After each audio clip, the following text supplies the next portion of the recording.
Hello, and welcome to Pressing Buttons. I'm Hugo, I'm Nick. and welcome to the first ever Pressing Buttons review special. Ta-da!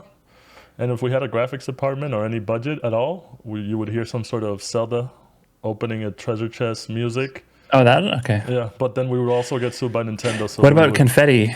Yeah, so Confetti? yeah. Some confetti? Imagine as I said that there was some sort of like surprise horns or something. And I think this is at least the third or fourth of these that we've promised. But this is the first one we But do. it's the So, first one we've actually both completed the game at roughly the same time. but I, we mostly know it's your fault. oh yeah, for sure. Yeah. Yeah. Or Yeah, is it? everyone knows that. I wasn't trying to suggest otherwise. I Yeah. was just saying It I could think because also it be my was fault because I also finished the games too fast. yeah, that doesn't help. I think the most recent one was Final Fantasy 16, and then Yeah. before that I think it was like God of War Ragnarok, and then there was at least one other game that we Damn. wanted to do like a joint review, and I just didn't beat it. Damn, that's true. We're still bad at these, but hopefully we get better. At the same time, I feel like it's a high level of integrity to say like we're not going to review a game until we beat it. Exactly. And So and there's that. and the main reason we're doing this is because we really enjoyed it and we got a lot of shit to say. And also, if we wouldn't have enjoyed it, we still would have had a lot of shit to say. But we are going to be reviewing, if you don't know, Spider-Man 2, Marvel's Spider-Man 2, which I feel like I'm obligated to have to say Marvel's That's every the time I have to say. that's the full title. Yeah, when I was doing some research on the release dates, it's like Marvel Spider-Man 2, Marvel Spider-Man Miles Morales, Marvel Spider-Man.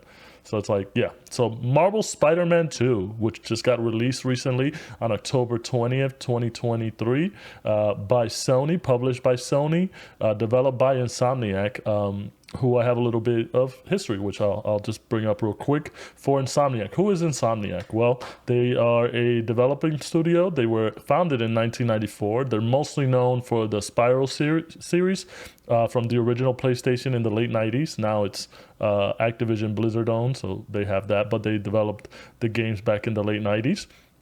They're also known for the Ratchet and Clank series, which I'm a big fan of. I always love those games, and they're still developing those. The Resistance series, which were mostly on PlayStation 3, it was their first foray into the first-person shooter genre, which was really fun.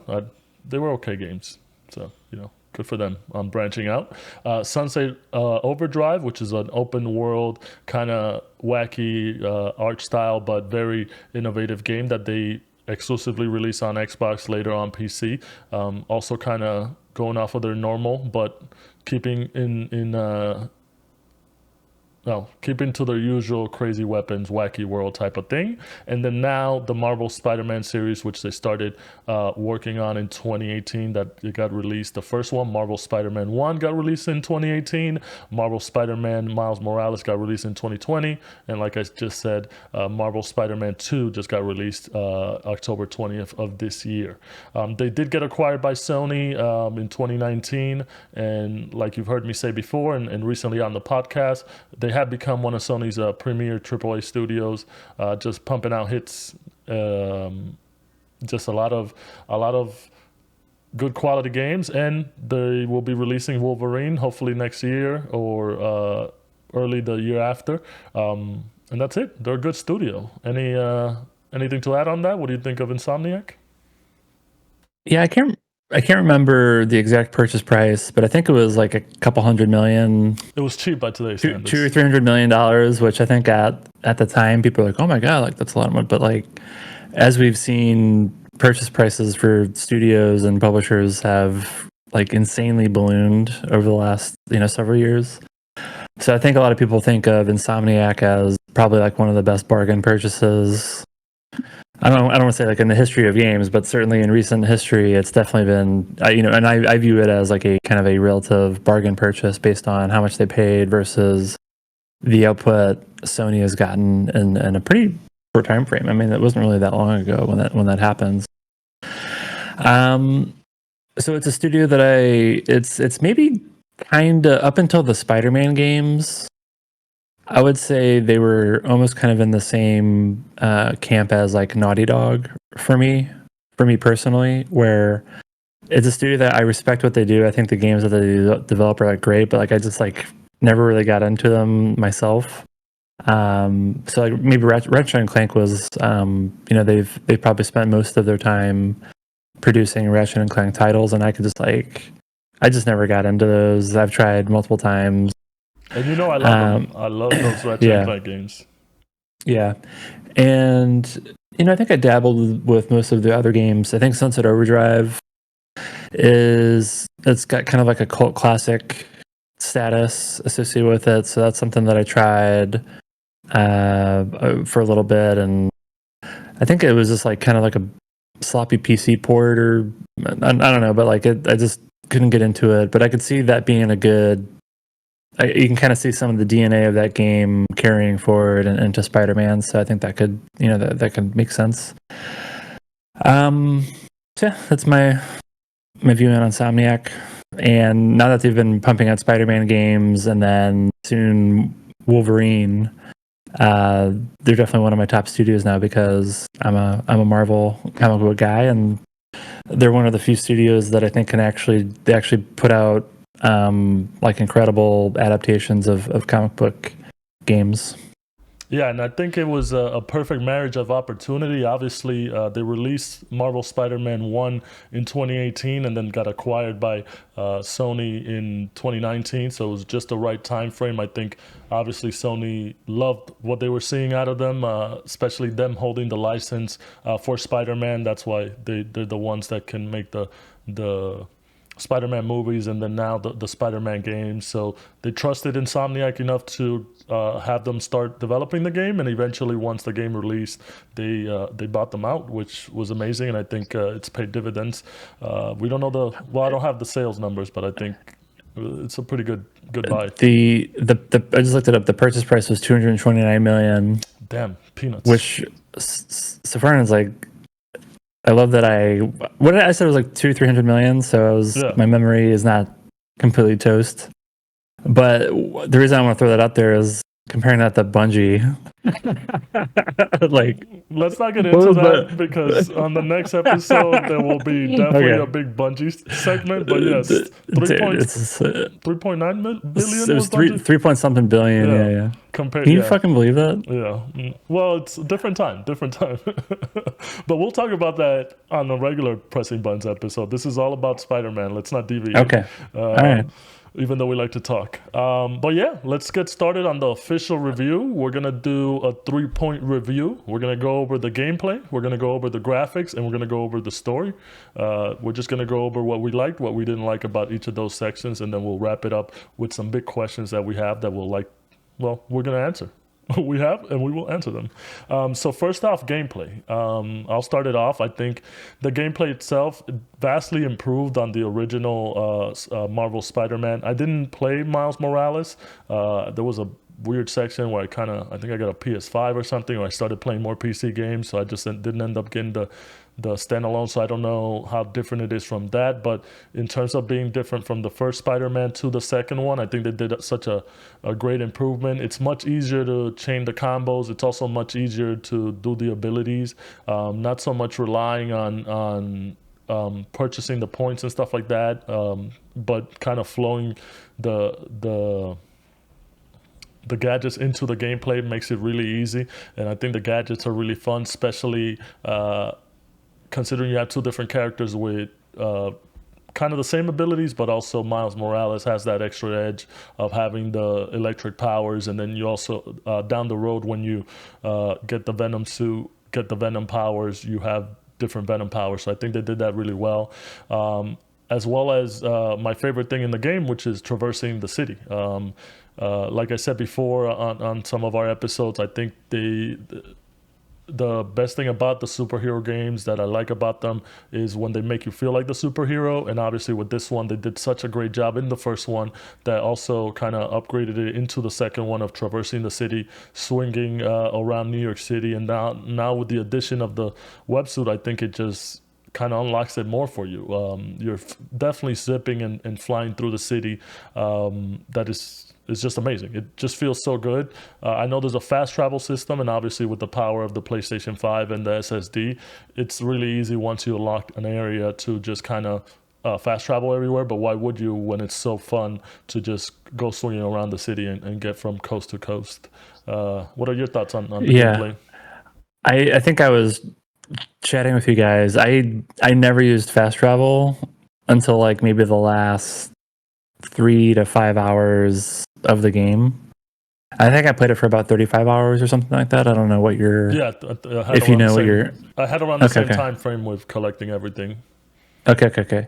Yeah, you platinumed it. I didn't platinum it, but I'm still working on it. But I did do a ton of side quests and things like that. Um, but yeah, the gameplay, I think it was a very strong evolution from the first game. So I played the first one. I played Miles Morales. Uh, the first one I actually didn't love the combat system. It became, particularly as you played more, you got deeper into the game, I felt it became pretty monotonous. Like fighting enemies just got kind of boring. There wasn't a lot of variety or strategy.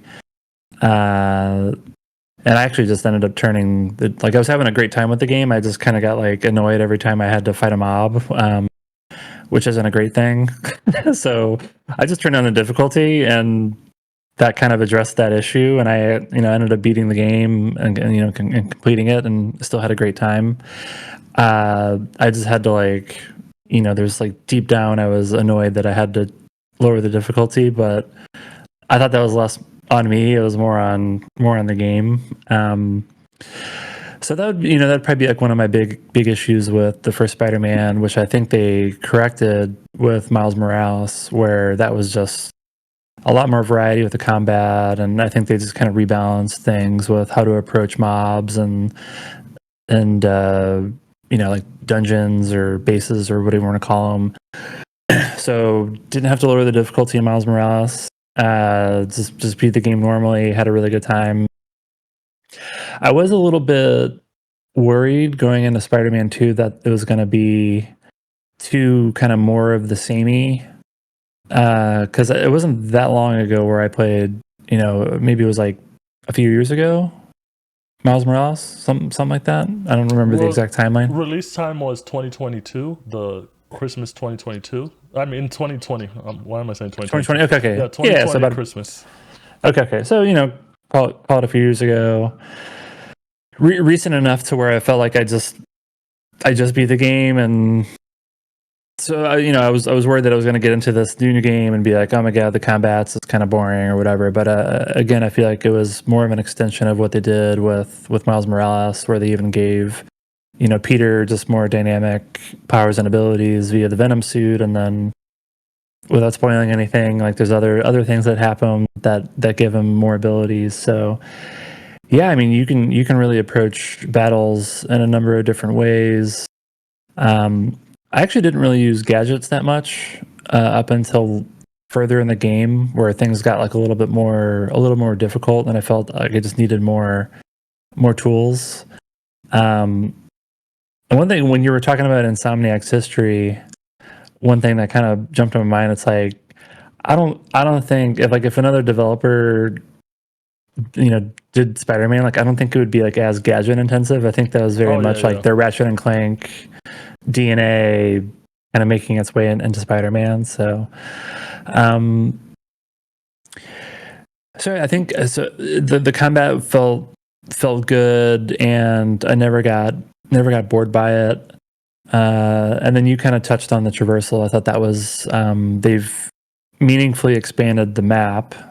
Uh, so you're able to get into Brooklyn and Queens for either character, like really at any given time. You can kind of just pick and choose who you want to play as. And really, the wingsuit I thought it's something they mentioned in the marketing materials, but I didn't really fully appreciate just like how much of a game changer that is until I started playing the game. And like it arguably almost kind of like goes against Spider-Man's like so I think this is like a gameplay like funness thing, which I think that was the right decision now that I've played the game, but it kind of almost goes against what Spider-Man like what he actually does. But I mean I was using the wingsuit almost like 50% of the time I'm in the air. So it was like anytime I'm swinging, I'm like immediately going to the coasting around and having a good time with that.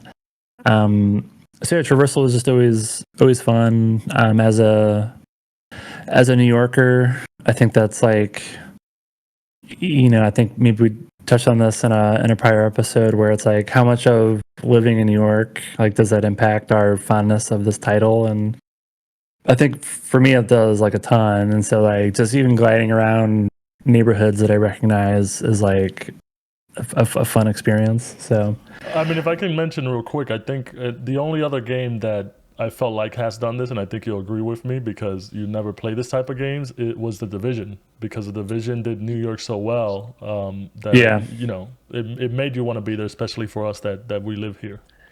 yeah. The only difference is that's like post-apocalyptic, Very, like very drab burned down, New York. Whereas this is like fun. I guess maybe there's some elements of it that aren't great in certain areas of the game, but generally speaking, it's a fun and vibrant version of New York City that's fun to fly through. So yeah, gameplay was great.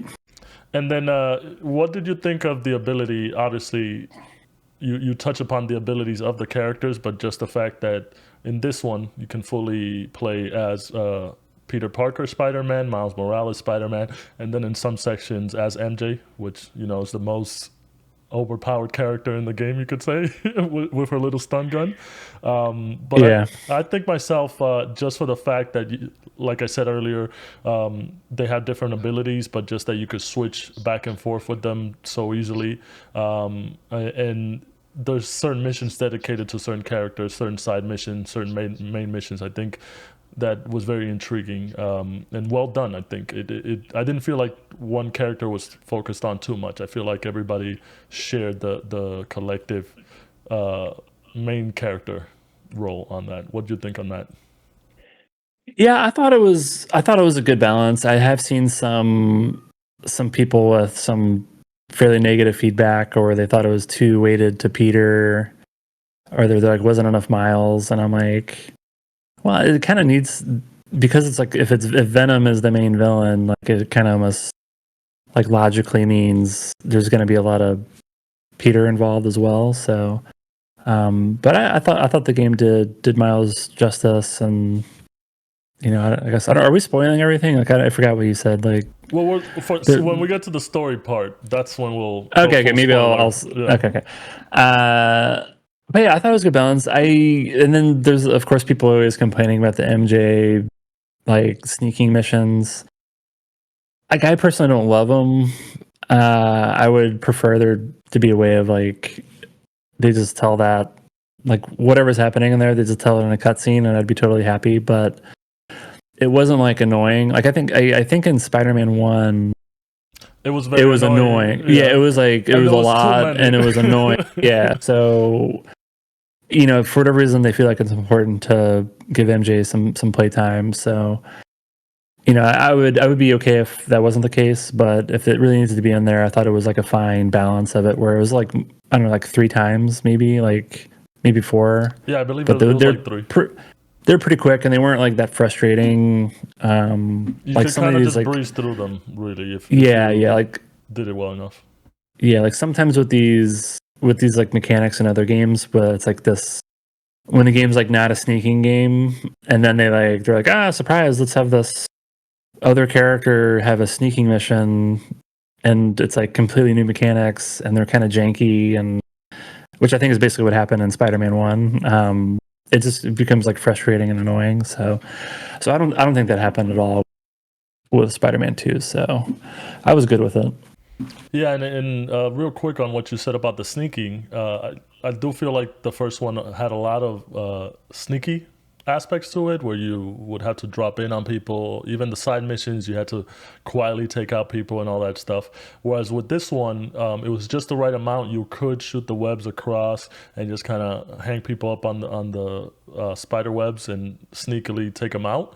But it wasn't like heavily focused where it became annoying. So I really enjoyed that part. Like you said, with the MJ stuff, the sneaky stuff, it was just the right amount. It wasn't overwhelming where I hated it, especially with this type of superhero. You want to be fighting people. You want to be fighting the bad guys. And I think Insomniac did a well job of evolving that aspect of it.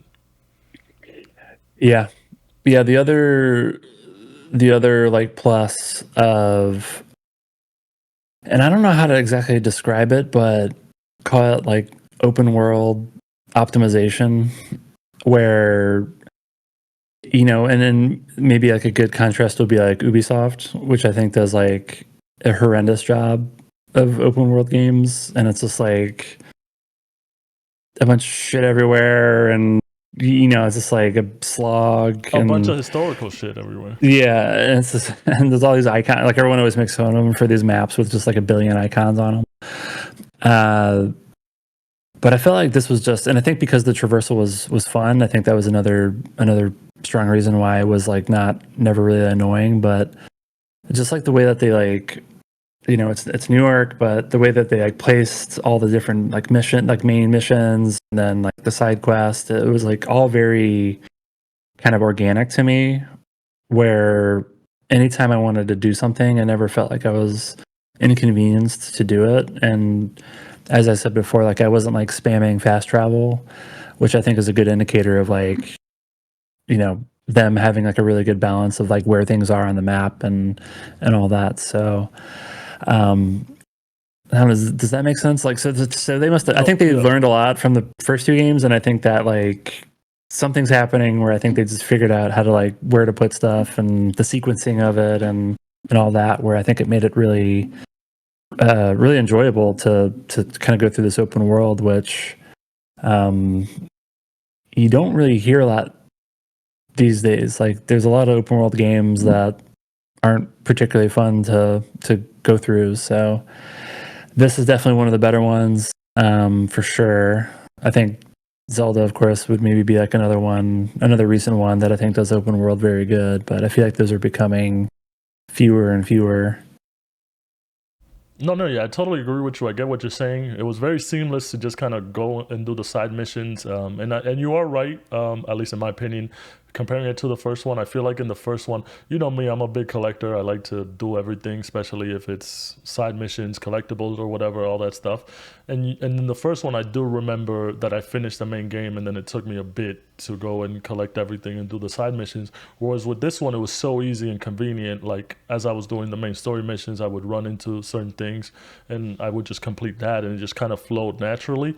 I think towards the end, I only really had like a couple of secret things that I had to specifically go to a spot, and then a couple spider bots, but everything was kind of seamless. So I really enjoyed that, and I think a lot of people, this will be like one of those most completed games for a lot of people because it's just like you said, so easy to do. And I know you're not like a big go around collecting kind of guy, platinum the whole thing, but I feel like you'll be able to do it because it's so easy and it's fun.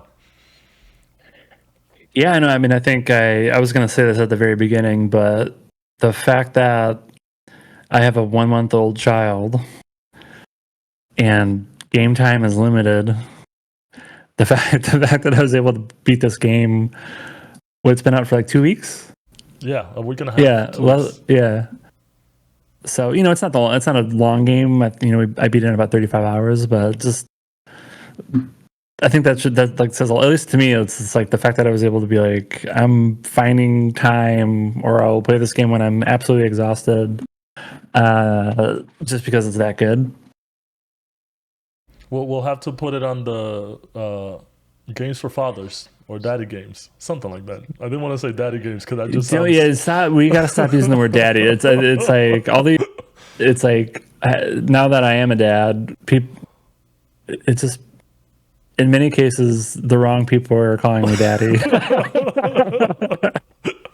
There you So go. just avoid the term. Like you will never find yourself in that situation if you just don't use the term daddy. For anybody hearing this, please call Nick Daddy. He loves it. Okay. Well, that'll do it for the gameplay segment. We're gonna move on to the graphics segment, which we both have a lot of things to say. In terms of graphics, I thought it was okay. I wouldn't say it wowed me or anything like that.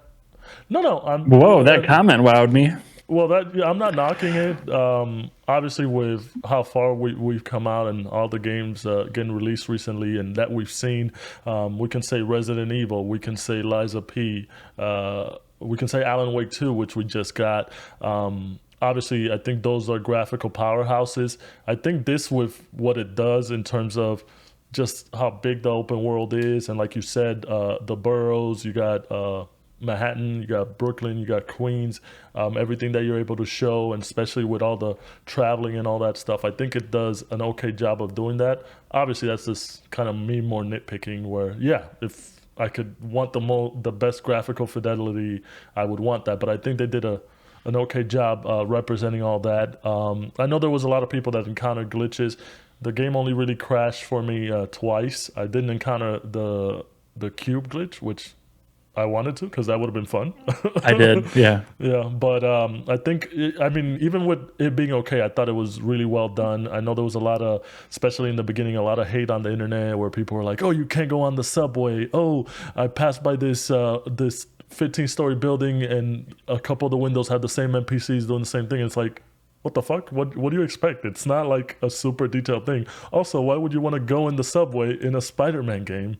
Unless you're fighting people in the subway, which you do at some point, but that's neither here or there. I think, like I said, I think it was okay. I really think they nailed it. There wasn't really any issues, and especially for it being such a open world and everything that you could do, and then the fast travel system, the ability to be able to do that, and it being so seamless and run so well, and it being so instantaneous. I think that was really well. So I know you have some thoughts on that. What are your thoughts? Yeah, I think you're insane. Some people have told me The did you play in performance mode or fidelity? yes, performance. Performance, okay. That was a trick question. So How's that a trick question? there's only like if you had said fidelity, I would have been furious.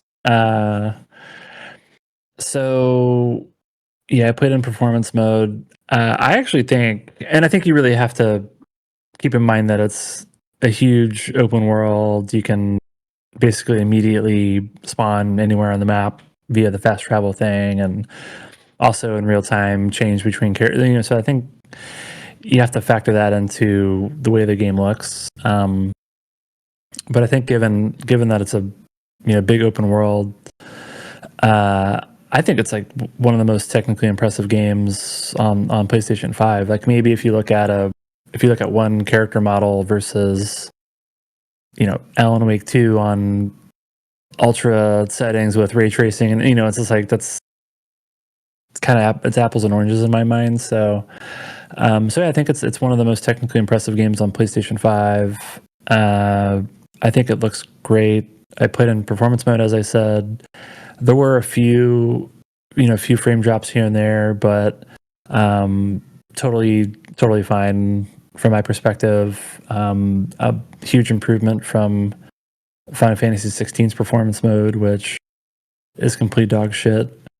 And I was getting worried, man. I was like, PlayStation exclusives going to go down this path of subpar performance, but this kind of nipped that in the bud. Like I'm good now. I mean, I wish we would have done a Final Fantasy 16 review so I could hear your graphics.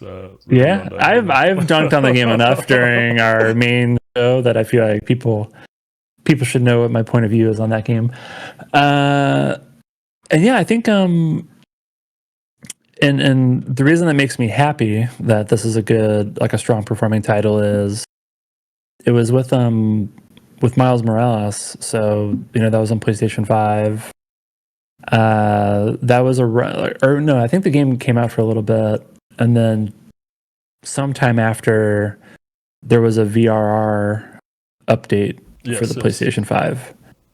So what I can't remember the exact timing of everything, but I didn't play Miles Morales until that was rolled out. So VRR on PlayStation 5 with my fancy LG TV, playing Miles Morales. To me, that was the first time where I played on console. I was like, this is a high-end PC gaming experience. Like this is so that was the first time that ever happened on console, so I thought that was like pretty impressive. And yeah, I think Spider-Man 2 is it's more of that. So I was definitely happy to see it. I mean, other than like graphics, like I think it just looks just like the aesthetics of it, like it's very vibrant. I think all the skins look great. I with Peter Parker, I mainly use the classic suit, which I know is maybe kind of lame, but it really reminded me of. I kind of felt like I was playing like the '90s cartoon. So I just love that look of it. So, um, pretty much a fan of like every character design. I can't really think of any. What was your Miles Morales main suit? He had a lot of good ones. I think it's called like Brooklyn 2020 or something like that. It's the one with like the headphones and he the looks like LED screen. Daft Punk inspired one. Yeah, it's like the Daft Punk one. That one, Purple Rain, is a favorite of mine. The Mysterio one was awesome. So I think I kind of went through those three. He did have more variety, I would say, in terms of different looks. Than just Yeah. like, oh, that's Spider-Man kind of thing like that. Peter Parker had the more traditional Spider-Man suits, whereas Miles Morales had more like creative Spider-Man suits. Yeah, for sure. Yeah.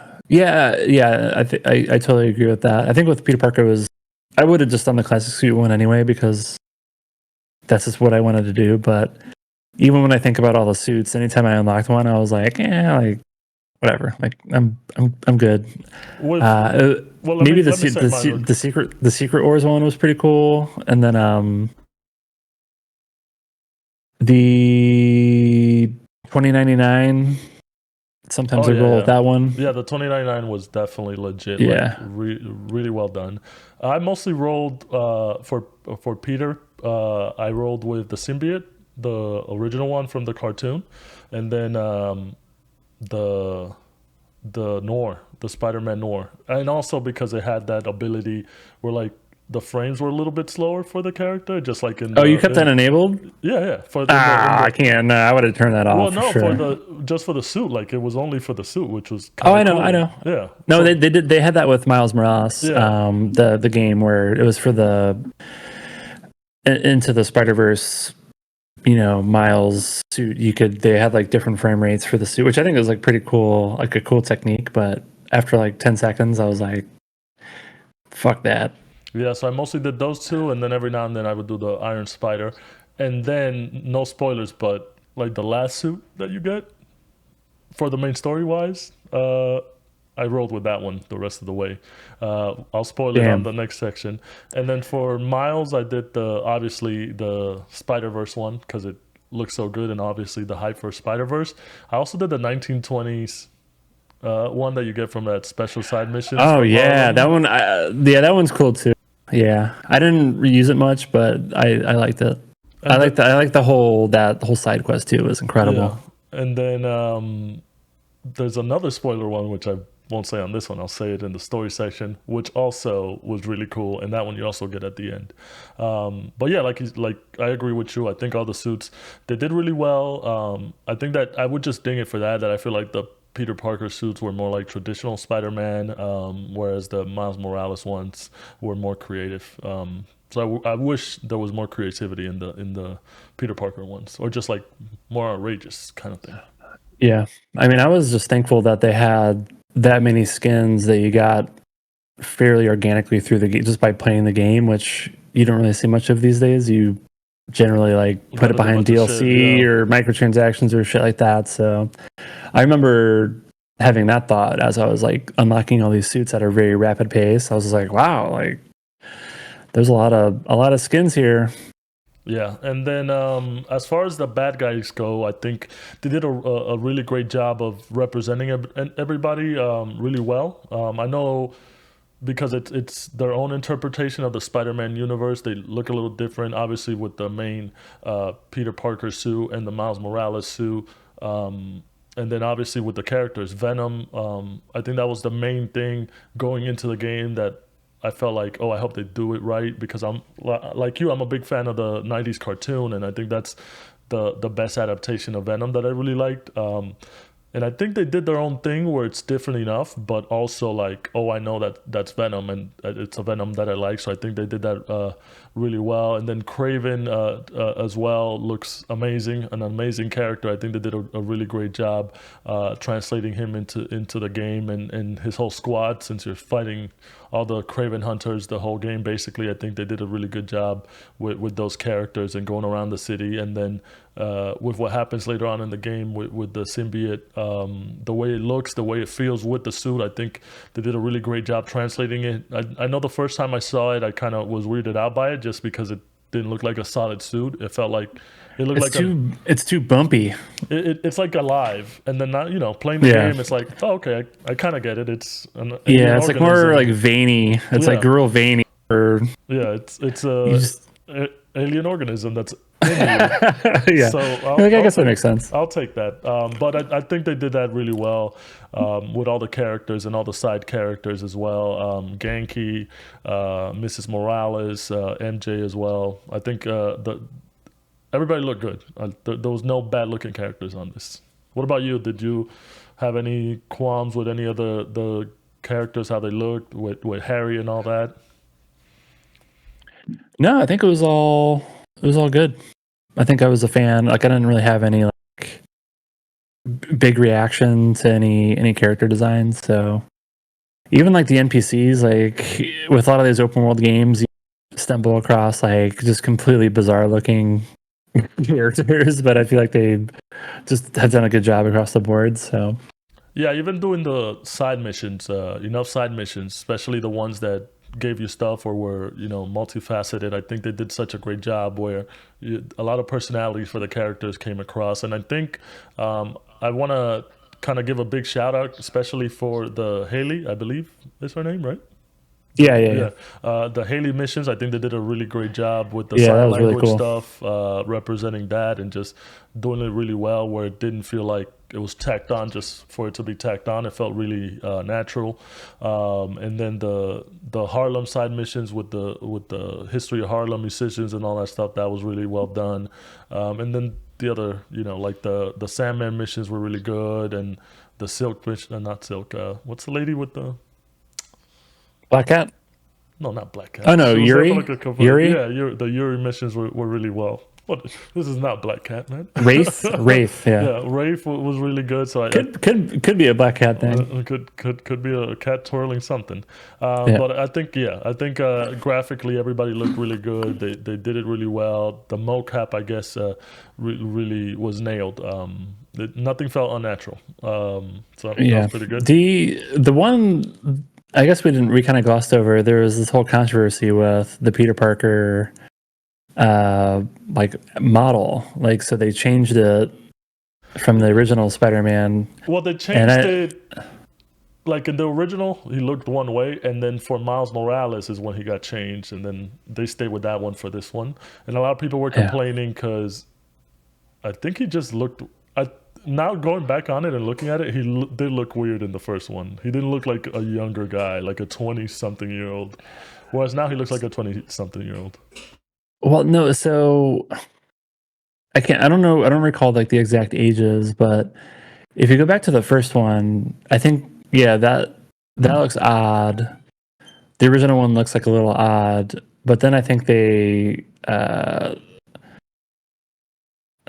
because like how much time elapsed since Miles? Because Miles definitely like got older, but I feel like, and they kind of have Peter in this like mentor role, but like they look like they could be like the same age. Well, it looks like Miles is taller than Peter. The whole guy. Yeah, I know. Like anytime they're standing next to each other, which it happens. So younger people can be taller than older people, but it's just funny because it's like, who's the mentor here?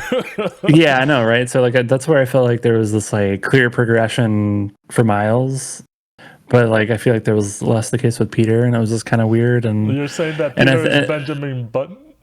maybe. He looks like younger to me versus the prior game. So I thought that was kind of, maybe that's like weird. Like it doesn't bother me, but like if you ask me like qualms that I have, like I think that is like a little maybe a little odd.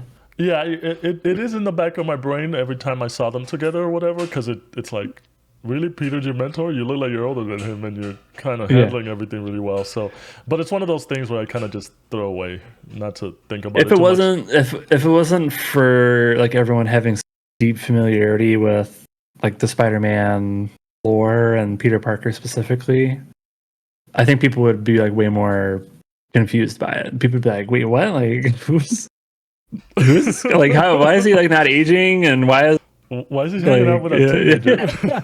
yeah, like, yeah." But So maybe for the next game they should have like, hey, Peter's this old, and then Miles is this old. Give us a time frame, because I don't know what the age is supposed to be. I know Peter's late 20s, maybe 20. I'm guessing he's like 28, and Miles is 18 yeah, or 17, because he's in high school. yeah, yeah. Or maybe we just didn't pick up those bits where they actually told us the information. Whatever. It kind of didn't matter because you like can't overcome what they look like. Yeah, that's like, maybe so- they'll do a whole fresh face refresh for the next one. change it again. Yeah. Yeah. Well, I mean, then they never like admitted to this, but I'm pretty sure they just like updated the skin to make him look like a little bit more like Tom Holland and like that Yeah. kind of younger look for Peter. So, it's kind of debatable whether they should have done that, but I mean, it wasn't a issue for me. As long as the game played good, I was like, all right, whatever. yeah, I wanted to bring it up because apparently this is like a big issue for everyone. But yeah, for me, I'm just like, yeah, they changed the model, and maybe they should have aged him up a little bit more. But he still looks good. It's the internet. We're nitpicky about the things that like really, really nitpicky. People are just nitpicky about dumb things. This was the same game that had a lot of controversy around its puddles, and the lack of reflection, and which they kind of made it a point to be like, look at the puddles on part 2. Yeah. We got ray tracing now. Yeah, but they did a good job. You've convinced me. I will move that from okay to great. So the graphics were great. Yeah, I was like, you opened up with like, yeah, they're fucking bullshit. Well, I just wanted to say okay because I didn't want to like overblow it, but it's a technical marvel, especially for such an open. Pun intended? Yeah, no pun intended. No pun intended. Okay. Yeah, I didn't realize it until I said it that I was making a pun. That's why it's not intended. It's a technical Marvel Spider-Man too. But just to see this, I think the only game I can recall that has something like this is like Grand Theft Auto, and we know how that plays and how hard it is, and just to travel around, and you're not swinging around the city and have all this as vibrant. Obviously, with the next one coming out, I think it'll be an improvement, but it's just amazing. The no pun intended as well. It's amazing what it's doing. Is it spectacular? All right, let's move on. Let's stop doing puns and move on. And then the third point. Can I just say, anytime, because the Andrew Garfield Spider-Man was called, it was like the Amazing Spider-Man, right? Yeah. And that always fucked me up because I always forgot Amazing was in the title, and I always thought people were like speaking fondly of the movie. They're not bad movies. The Amazing Spider-Man. And I was like, oh fuck no, it's in the title. Like they have to like no, I'm sure they're fine movies, but like I think maybe I watched them. I don't know. Like, wow, for I think such I a watched Spider-Man fans, you should even watch the bad ones. Yeah. I think I watched. How many were there? 2? Just 2. Yeah. Just 2. I think I watched the first one and not the second one. All right. But anyway, I just thought this funny. So let's not go into anytime if I ever need to name something, I'm just gonna put in amazing, spectacular. That way, people will wonderful. You don't know if it sucks. Even if it sucks, like they got to use the word. Amazing pressing buttons podcast. Yeah, right. I mean, just think of how big our audience would be if we with that one word added. Yeah, even though we are amazing. All right. Yeah. Moving on to the last point. It's going to be about story, and this is where the big spoiler. Spoiler. What do people call it? A spoiler warning. Big spoiler warning. This is the big spoiler warning. I know I'm horrible at saying spoiler warning because usually I just spoil it anyways and then say spoiler warning. But we are warning you. There's gonna be a whole bunch of spoilers going on about the story and what we think and what's gonna happen in the future games and the side quests and all that stuff. So if you don't want to get spoiled, go play the game or something, finish it, do whatever you need to do, and then come back to this, uh, or just listen. Whatever. You've been warned by me. Spoiler warning. All right, let's talk about the story. Um, I thought they did an amazing job. Amazing. There you go. Obviously, like I said earlier, they've what were you gonna say? No, this is just laughter, just laughing. I wanted you to be able to hear my laugh, Yeah, so I it was. unmuted so you could hear me laughing. But like I was saying, they did their own thing. Obviously, with Spider-Man being such a classic character and having so much history in the comics, in the movies, in animation, in video games, it's hard to do a story without hitting some beats that they've hit before, but at the same time making it fresh enough. And I think they did both well. Obviously, from playing the first one and going through that story, we knew that Venom was going to be a big part of this. Venom is one of his biggest foes, besides like Green Goblin, and others. But I think to do Venom right, I think was a very hard task, and they nailed it. Obviously, the voice work with Tony Todd was amazing. The character design was amazing. The way he looked was amazing. It felt like a very intimidating force. It felt like somebody's with you in the suit. We are Venom. It was, even though only and I read this somewhere online. I might not be right, but you only really play with get a lot of Venom time. You only really get like 30 minutes of Venom. You only get 30 minutes of Craven. It was memorable enough for me to like remember them being big parts of the game and just kind of putting their stamp on the game. And then the story having a different beat with obviously Harry getting the symbiote and becoming Venom himself after Peter Parker. That whole story was really well done. Craven obviously being kind of the main character, the main bad guy until Venom kills him and becomes the main bad guy towards the end. That was really impressive and well done as well.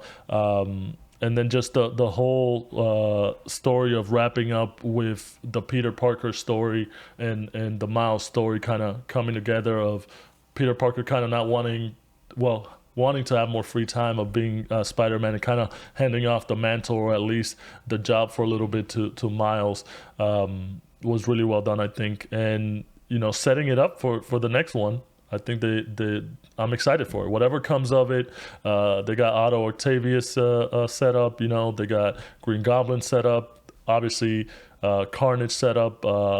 Venom obviously will probably want to come back. I would hope he comes back, and they're talking about it, so we'll see on that.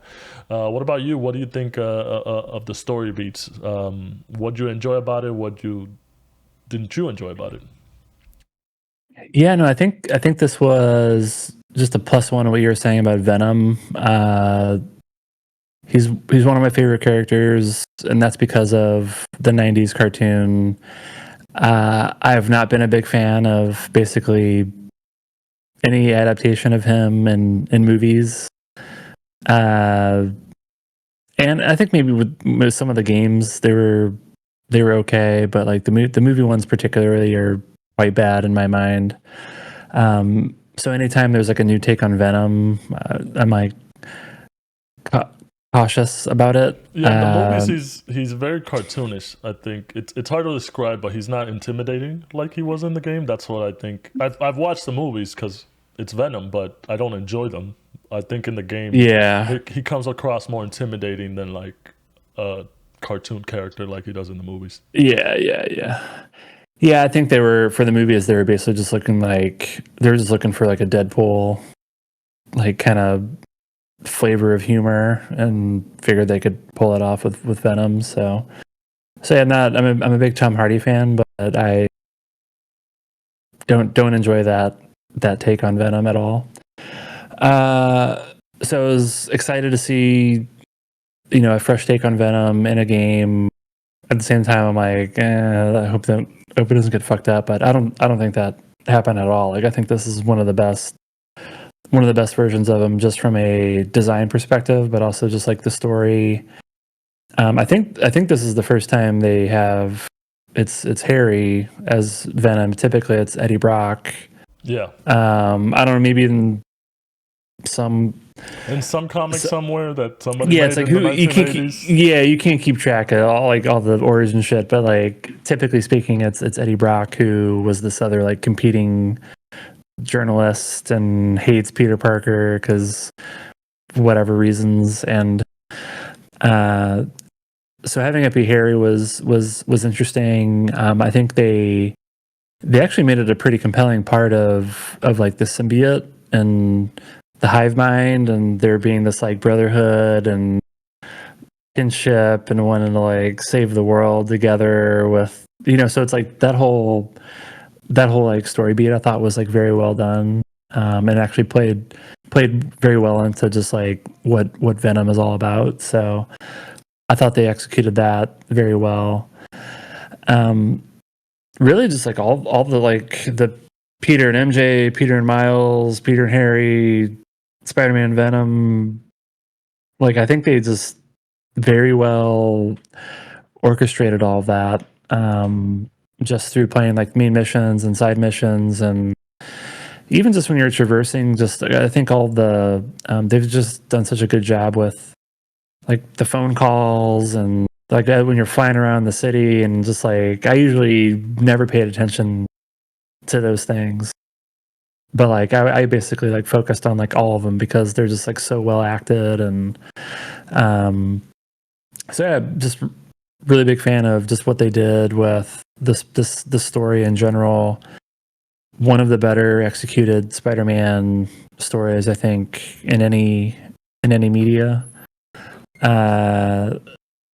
And then I think from a yeah, just like it's like hard to describe, but just in terms of how they like execute the story. Again, it's an open world, so there's like all these different ways of revealing the story. I think they've just learned so much from doing two of these games already that it's like comes through so naturally. So I think it's just one of the best examples of open world storytelling. I will say this, and I read this online, and I think it makes a lot of sense for the character, the way Venom interacts with both Peter and Miles. And with Peter, he wants Peter to join him. He wants Peter to be part of whatever he's creating. Whereas with Miles, and this mostly probably also has to do with because it's Harry. With Miles, Venom hates Miles. He wants to Yeah, kill him. yeah. He's So like the jealous friend. yeah, so Like, yeah. so that's pretty funny. I think that was done really well. The Craven stuff. The only problem I had with the Craven stuff was that he killed a lot of people. I mean, not that like I'm not against it. Obviously, it's a more mature game. They're trying to kind of make the stakes very high, but it was just kind of weird to see like Scorpion got killed. Who else got killed? Who else did he kill? He was gonna kill Mr. Negative. I know he killed a couple other people. He wanted to get Tombstone. Shocker. I know there was a Easter egg. Shocker got killed, and I know there's some people were able to get into the game into some area, and Rhino is like mounted on the wall, so he got killed too. So I was very surprised by by the killing of Spider-Man foes, and obviously with Spider-Man, like a lot of the foes, mantle gets taken over by other people. Vulture got killed as well, so like I know the mantle gets taken over by somebody else eventually or whatever. So that doesn't really matter. But I was very surprised, and I know in some interviews the creative director was like, "Oh, we still got a bunch of rogues that." We can add into the game, so it wasn't too worrying. But I was surprised by that. I'm not gonna say I didn't enjoy it, but it was a good take to see just kind of like it being there being some stakes, because usually like they just go to jail or whatever, and they're out next week. So it was kind of very interesting to see that whole aspect of it with the characters. I do wish, like I said, we could have gotten more time with Craven, especially him kind of going through the city and trying to fight these other rogues and just doing what he wants to do, which is have the ultimate hunt with the Spider-Man's foes and stuff like that.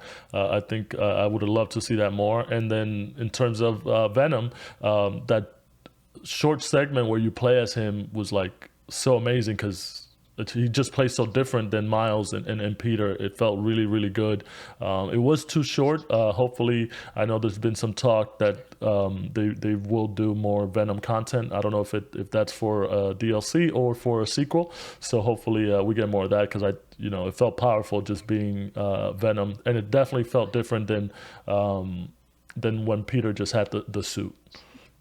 Yeah, yeah. I was gonna say the first time when you're playing as Peter and you have like the powers of the alien costume, like that was one of the more like hype gaming moments that I've had in a while. And then also the Venom, that like Venom mission was like so good. You just like felt indestructible and you're just fucking everyone up. So Yeah, that was great. that fight with Craven, and then the outcome where Craven gets killed, which is Yeah, another yeah, thing, yeah. is also like really, really well done. And I thought that there was some stakes. It was amazing. It was a big fight, big ending type of thing, and then the world kind of turning over from all the Craven hunters into all the civilians getting taken over by the symbiote. I think that was really well done. And this is a Yeah, I spoil. would say I was okay with that. I think that to me that was like them, they needed to like figure out how to make Venom more like game Well, appropriate. So they're like, ah, yeah, like let's just have the well, so symbiote. so the thing with this, and I learned this after because I've kind of kept an ear out for Venom related stories, and now they did more lore adding or whatever it's called. They just added more to his story, and there's a comic arc where like that happens, where like the symbiote kind of goes over and infects people, and it kind of makes them crazy. That's why they have like that swirly thing on the front of the Really? mask. Okay, okay. Yeah, so they didn't credit it, which I also read on the internet. Kind of pissed off, these things with crediting the creators of comics and stuff. It's kind of iffy, but it does have a basis for it with the different characters. And MJ becoming Shriek, that was also kind of enjoyable and really well done. And with us doing, and I told you to do this to finish the Follower of the Flame side missions, because towards the end there's a big payoff where the main dude, I forget what they call him. He he hijacks a train with the symbiote in there, and they allude to Cassidy, which is the name of the guy who gets Carnage. So hopefully we see Carnage. If that plays a big part in whatever the next game is, that'll be really enjoyable as well. They're gonna have to bring Venom back to fight There Carnage. you go. The enemies become friends, right? There you go. And a quick spoiler to what I was saying, because I didn't want to mention the suits in the graphics section, but towards the end, I was rocking the anti-venom suit a lot, and then the Carnage suit that Miles gets at the end. So I like Okay. those. How do you get that one? Is that through? The Carnage suit. I thought you got Yeah, it through the flame thing. I think you got it through the flame thing. Check. I got a suit from that. Okay, I'll have to Yeah, check. check, because I think it's like I was saying. I think the Miles Morales suits are more creative, and I really Yeah, like yeah. what they did with the Carnage suit. It feels alive. It looks very much like Carnage, so it looked pretty cool. The side missions I think were also really well done. Like we talked earlier, the Harlem music side missions was really good. And then we both where when we get to the museum and stuff, I think we both really enjoyed it, and we both did the same thing, which was read every little biography about the instruments and the people and all that stuff. And I definitely got more information. I learned more things that I didn't know about the music scene in Harlem, so that was really enjoyable. The mission for Haley with her using sign language and stuff like that, that was really fun and different. I think they did a good job with the side missions where they didn't feel bloated or tacked on. It was actual fun stuff. Yeah, there was a couple standout ones for me, which which I think says a lot because in most games, side missions, you just kind of like either for like grinding XP or what, like you just kind of don't really care about the story at all. But the two that I vividly recall, one was, I can't remember the guy's name, but I think it was like this like homeless guy and like the pigeons. Yeah, well, and I was like, pigeons. Yeah, you have to like escort the pigeons. Which, fun fact, the place that they escort them to is where I live. Basically, like it was the damn. There you go. Your Forest Hills.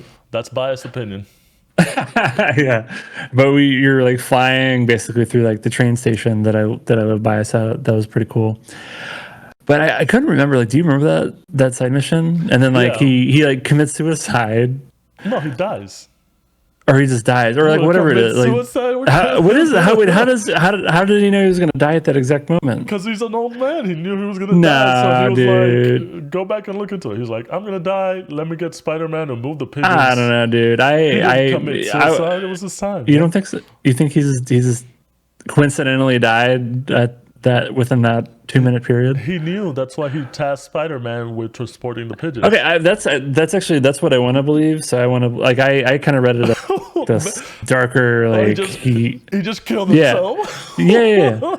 That's insane. So okay, so I think, but I thought that was like so, and I'm trying to remember like was he in the first game? Or the Miles game, or like he must have. That was a Miles. I think that was a Miles mission, right? I don't remember. I think it was Peter. But I feel like mission. Was it Peter? Okay, I kind of feel like I want to go back and be like, I feel like there was something going on there because I feel like that was like, I feel like that was like too like dark of like. Of like you see this guy and he's just like, but even if he dies, like it doesn't like to me. It's just like. Take these pigeons and then I'm gonna like I don't know. I just thought that was like these pigeons. Yeah. I just thought it was like an overly dark like side quest, but I think there was probably some like it's like a callback to something going on in the first game. So I don't know, I just gotta look into it more. But that one jumped out to me. The other one I thought was cool was it was like the hunter dog one. It was the blind lady. Yeah. Where that malfunctioning Craven bot dog. Yeah. And then they like recode him so that he becomes like the guide dog for the old lady. Like, how great was that? Wouldn't want that in real life. They uploaded like what would they say, something like a million dog videos on YouTube. Like good dog videos. Yeah. That was pretty fun. They also had one. I like that one. The one with the Central Park where you're with the dude on the bench.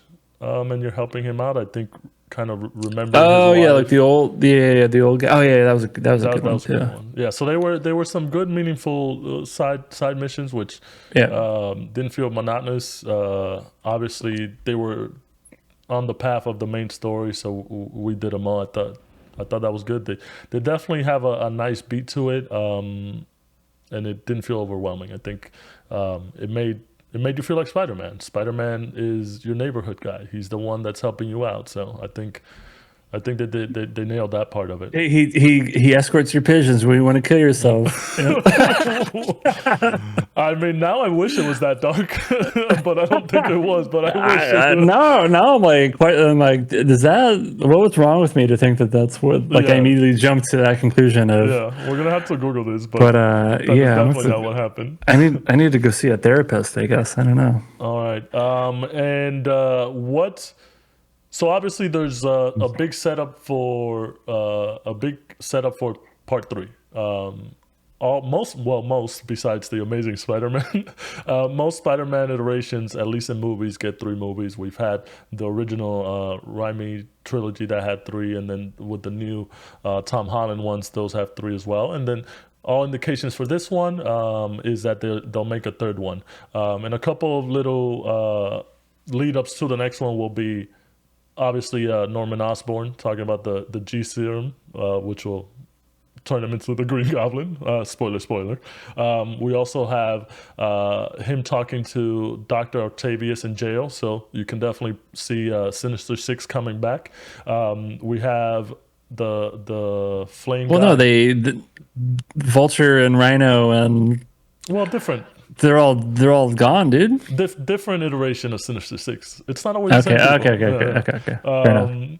You also have the follower of the Flame Leader who has a symbiote. So Carnage might be coming, and then we have Cindy, who is Silk Spider.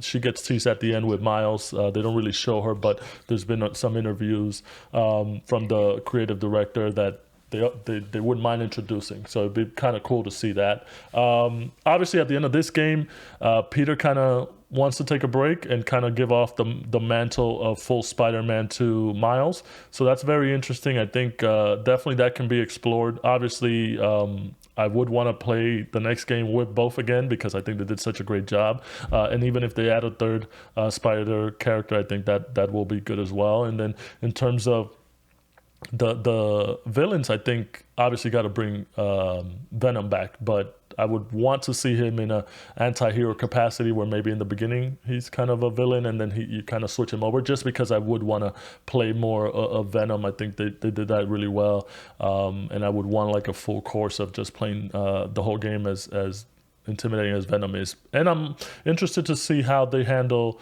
Norman Osborn in this universe. Obviously, it's a different path, because usually like for Spider-Man, whatever adaptation they do, Green Goblin is like the first one that they start off with. So it's kind of interesting that in this one, he's the last one. What are your thoughts on the future? What are you expecting for any sequels or anything like that? I'm very curious what their take is on Green Goblin, because like most of the costumes for like the villains kind of look like what if Iron Man created the character. It's very like robotic techie takes on things. So part of me actually hopes it's not that. Obviously it's Norman Osborn, and he's like the tech guy, but I wonder if he goes through some like more like transformation to make him actually be green, unlike kind of like what they did with the Spider-Man movies, where it's just like he's just wearing a mask or whatever. But yeah, I'll be curious their take on Green Goblin. He's one of my favorite villains, so I think it's cool if they, I think they've effectively teed it up where it's either going to be him or Carnage as like maybe they're like the big two in the next game, which I think would be pretty cool. And even like they just have like Oscorp, like they often made that comment where like everyone was always so surprised. They're like, "Oh, what's Oscorp technology doing here?" so I feel like because of that, there's like you can almost connect Green Goblin or Harry Osborn to like any villain in like some interesting ways. So, and Harry at the end of the game is kind of alive. He's in a coma or something. So you could definitely see him back on the next one. Yeah. I think I hope to see more. I think we'll definitely see Carnage and Green Goblin. It's just is the next game or later, but I would bet it's the next game. I hope to see Venom back. I think it's kind of tricky though, because you'd kind of expect him and Peter to be kind of like almost like a buddy cop movie duo, but they've kind of signaled that they're going to de-emphasize Peter for the next one. So, maybe that's like a separate. Maybe they do two games. Kind of like more or less what they did with Spider-Man 1 and then Miles, and then maybe they kind of do like the inverse of that for the next phase. I don't know. The other thing that's interesting was teeing up Silk, which, I think a fan favorite character in the Spider-Verse films is Gwen. Spider-Gwen. But she's from a different universe where Peter died and a whole other thing, so I could see why they didn't do her. But Silk is like, I had to look it up on the internet to be like, who the fuck is this? I've heard, but I'm not deeply familiar with the character. But I knew her spider name. I didn't know what her real name. So when they were like, "Here's Cindy," and I'm like, "Who the fuck is Cindy?" Yeah. I knew Silk and very generally what the character is, but I didn't know her real name. So, but I think they're kind of like positioning, her as like kind of the third spider person. So look forward to more of that, to see how that evolves in the next game. So I think there's plenty of story beats. I think they've set up a lot of different interesting angles. It's really like, what can they do from a gameplay? Like what more is there to do from a gameplay and like technology perspective, or does that not even matter? And if it's the exact same game and it's just like new story stuff, maybe that's fine. Just bring him to the Heights. Do some Dominican shit up here. Yeah, do some Dominican shit.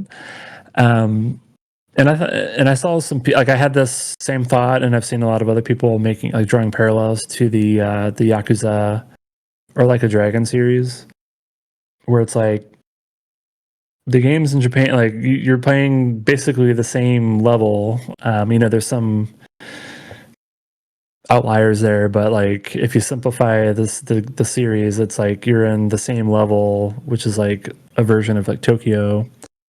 So this is like almost kind of like a version of that, where it's like you're just gonna keep playing in New York, and every 3 to 4 years. Yeah. But I don't know if I don't think anyone wants to see Staten Island. No, not that one. Yeah. So I don't know. Like, I don't know if they need to make it like more like bigger, but maybe there's a way to make it more like dense, to do like even more stuff within the area. So, I don't know. So I don't know. Does that make sense? So, like, I think they got plenty of story stuff. It's just like, I'm just trying to think of like what more could they possibly. Or maybe they don't. I mean, have to do much, like, and I would be fine with that.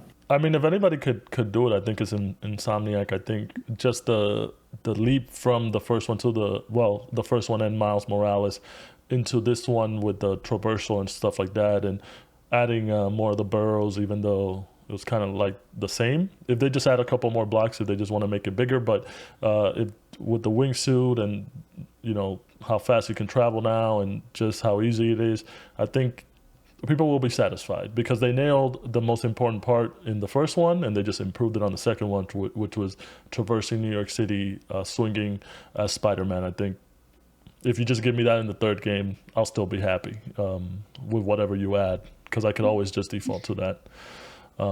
But very interesting stuff. We're excited for it.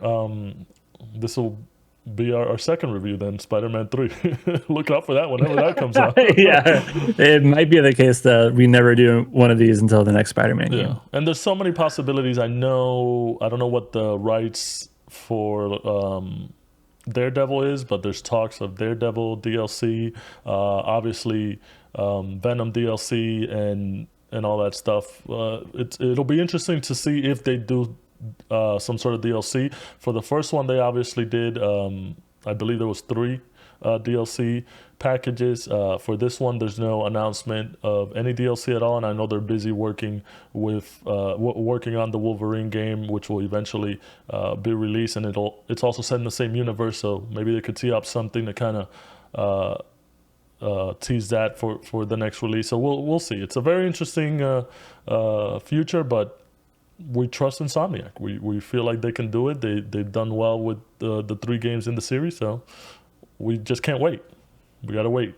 That's the thing now. We have to wait. Yeah. Well, that does it for the review. Hope you guys enjoyed it.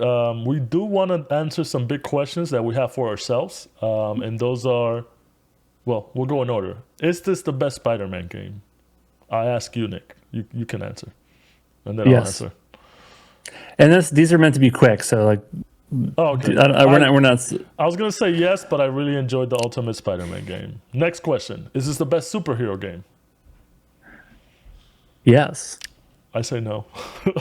I still think the Arkham series, well, Arkham City is still the best superhero game, but this is like right there. It's very tough. It's right there.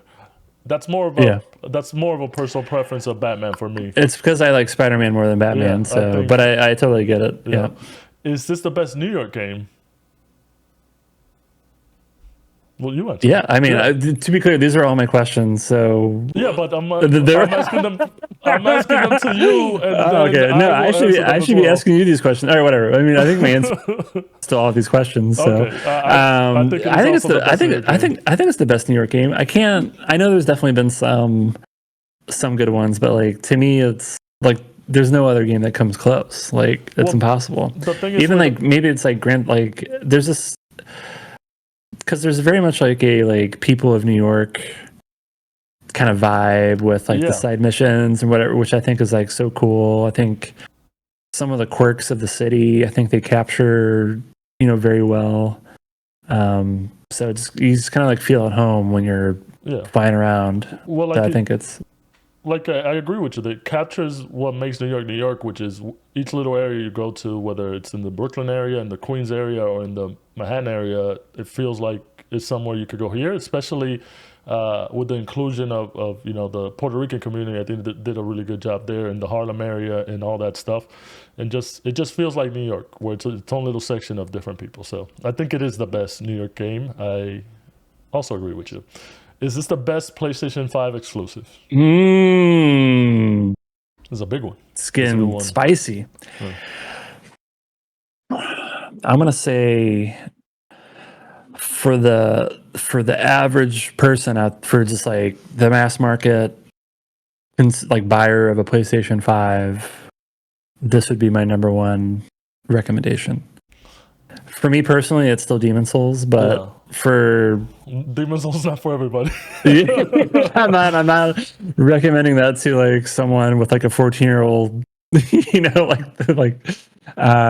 so I think it's the best PS5 exclusive. I'm gonna say completely yes, just because, like you said, in terms of appeal to the mass market, yes, and also because it's done so well, and I think Insomniac has just nailed it. I think they have surpassed Naughty Dog as a prime PlayStation studio. So it's between them and Sony Santa Monica. So I think yes.